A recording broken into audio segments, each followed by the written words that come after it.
Hey everyone, it's Miss Finan here, and today I'm going to show you how to create a very simple paper weaving. All you need are 2 pieces of paper, and I've picked some dark and light construction paper, but you can really use anything as long as they're close to the same size. You need some scissors, something to make your lines with, and ideally you need a ruler, but if you just have a piece of paper that you can use to measure like a ruler or to make a straight line, that'll work too. Now, to create our weaving, we're going to need to choose 1 piece of paper to be our loom. That's what we're going to weave on. And to create our loom, we're going to take the corners of this bottom piece of the paper, and I want you to do your best when you fold it over to the top, but it doesn't have to be perfect. I just hold it and then fold it with my thumbs. Now I have the opening up here at the tippy top, and since I'm left-handed, I'm going to put my ruler right over here and line it up to the edge. Now you can make your lines with a pencil, but I'm using a Sharpie so that it's easier for you to see. And just do the best that you can to make a line across the top, just like that. And now we're going to line it up against this edge, and starting from our first line, we're going to make stripes that go all the way down. And when you make your next line, just match up your ruler or whatever you're using to measure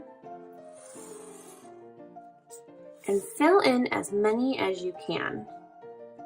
I suggest tracing a little bit more slowly than you're used to, because you want it to be your absolute best, and it will really help when we are weaving. Now, because of the size of my paper, I'm not going to be able to fit the ruler in perfectly for my last one, so it's up to you. If you end up with enough room for a small line, go for it, but I'm going to leave it just the way it is. And now I'm going to keep it closed, but I'm going to grab my scissors and I'm going to cut up these lines and stop at the top. You're going to want to hold your paper so that it doesn't shift. Do the best you can.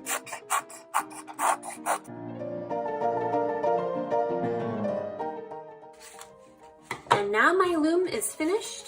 When I open it up, I have all of these different pieces that I can pull apart, but they're still attached on the ends.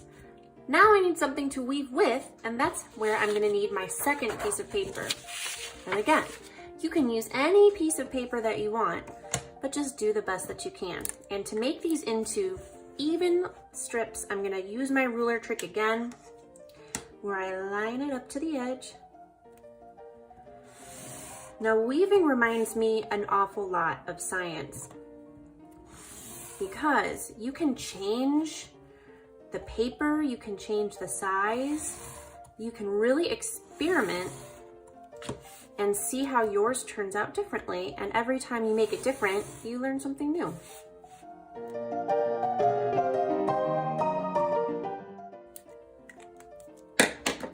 Can you guess what I'm gonna do next?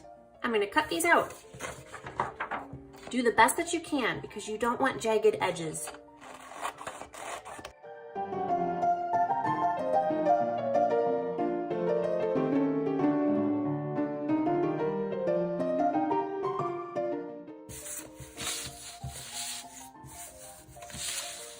All right, it's time to weave.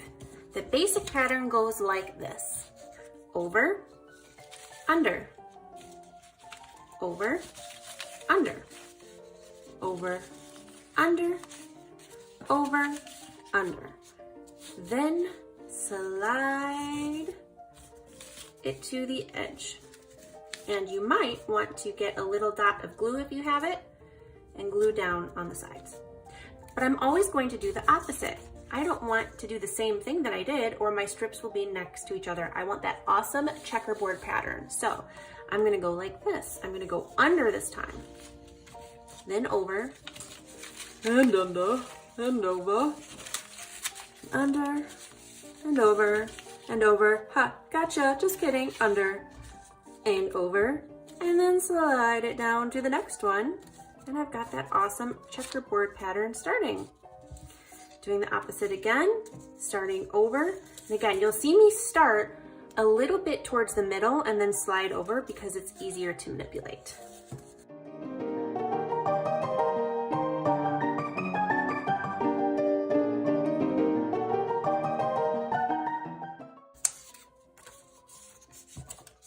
It gets a little tricky towards the end.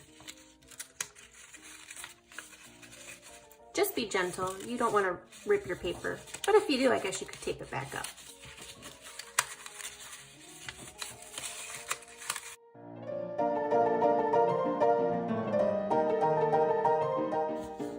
And there you have it. There's your basic paper weaving. And after you've made one and you glue down the edges, you can decorate it with stamps, or you can find other paper, cut out circles and add decorations.